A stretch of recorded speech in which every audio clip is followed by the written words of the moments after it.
श्री शिवाय नमस्तुभयम। हर हर महादेव।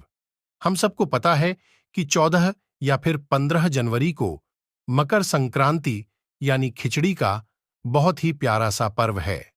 मेरी तरफ से आप सभी को मकर संक्रांति की बहुत बहुत शुभकामनाएं। इस वीडियो में हम जो तिल के लड्डू में सिक्का छुपाने वाला उपाय है, जो कि हम लोग गुप्त लक्ष्मी के नाम से इस उपाय को जानते हैं, इस उपाय को हम करेंगे। आप एक बार फिर से समझा दें। सिक्के को किसे देना है, लड्डू को किसे देना है, दान कहां पे करना है, रखना कहां पे है और कितने बजे रखना है, इसकी बात इस वीडियो में करने वाले हैं, जो कि पूज्य गुरु जी की कथा सुन के बहुत अच्छे से समझाऊंगा।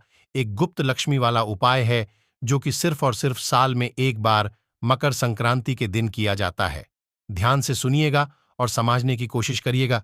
देखो, मान लेते हैं आपने लड्डू बनाना स्टार्ट कर दिया, तो आप अपने पास में कोई एक सिक्का रखो। कोई जरूरी नहीं है कि वो सिक्का 1 रुपए का हो, 2 रुपए का हो या 5 रुपए का सिक्का हो।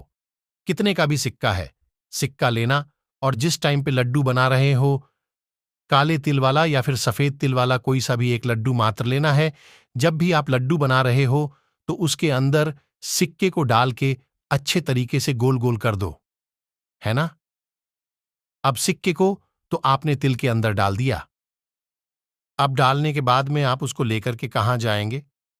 किसी भी शिवालय में जाएंगे। शिवालय का मतलब जहां पर महादेव की कोई भी फोटो, मूर्ति, प्रतिमा या फिर शिवलिंग विराजमान हो, वहां पे जाना। अब कुछ लोग कह रहे थे, क्या भैया, वो जो लड्डू हमने बनाया है जिसमें सिक्का फंसाया है, क्या महादेव की शिवलिंग के ऊपर रखेंगे? वैसे तो नियम यह है कि हमें शिवालय में ले जाकर के दान करना है, तो दान करने के लिए आप मान लेते हैं कि आपने ऐसे लड्डू महादेव की शिवलिंग के ऊपर रखते हैं और इस लड्डू को किसी जानवर ने खा लिया, मान लेते हैं गौ माता उन्होंने खा लिया, कोई कुत्ते घूम रहे हैं उन्होंने खा लिया, या फिर कोई भी जानवर घूम रहा है उस लड्डू को खा लिया और आपने उसके अंदर सिक्के को फंसा रखा है।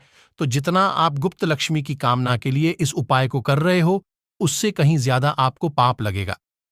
तो इस चीज का ध्यान रखेंगे कि जब अगर आपको कहीं और दान करने का टाइम नहीं मिला, किसी को दे नहीं सकते हो, तो जब महादेव के शिवलिंग के ऊपर चढ़ाना, तो उस लड्डू को फोड़ देना।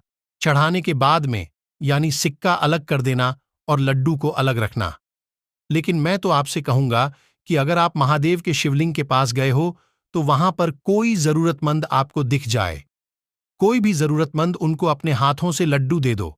कुछ आपके पास में दक्षिणा हो वो दे दो, कुछ अनाज लेके जाओ वो दान कर दो। उसका लाभ बहुत लंबा होगा, बहुत अच्छा होगा। कोई भी आपको बुरी ताकत परेशान नहीं करेगी। अगर कोई पंडित जी को दे रहे हो तो उसको बताना कि इस लड्डू में सिक्का है।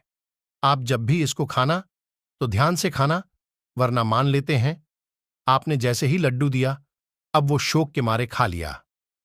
अब उसके दांत को नीचे सिक्का पड़ गया। अब एक तो बेचारा वैसे ही परेशान है, ऊपर से उसका दांत तोड़ दोगे तो कितना पाप लगेगा। इसीलिए कहीं पे भी उस लड्डू का दान करना तो किसी को बताना जरूर कि इस लड्डू के अंदर सिक्का है। आप भैया उसको निकाल लेना पहले, उसके बाद लड्डू को खाना, तब जाकर के इस उपाय का पूरा फल आपको मिलेगा। अगर आपकी गलती की वजह से वो सिक्का किसी के दांत के नीचे पड़ जाता है, फिर किसी ने निगल लिया, तो आपको बहुत बड़ा दोष लगेगा।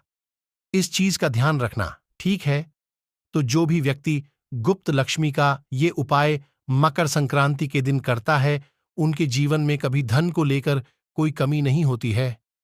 ठीक है, मैंने तो कोशिश की है अपनी तरफ से बहुत अच्छे से आपको समझाने की। वीडियो अगर पसंद आई हो तो लाइक जरूर करना, क्योंकि बहुत मेहनत से गुरु जी का ये उपाय आपके लिए लाता हूं।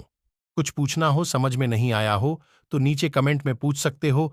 आप जो भी लोग आवाज पहली बार सुन रहे हैं, चैनल को सब्सक्राइब जरूर करिएगा। श्री शिवाय नमस्तुभ्यम। हर हर महादेव।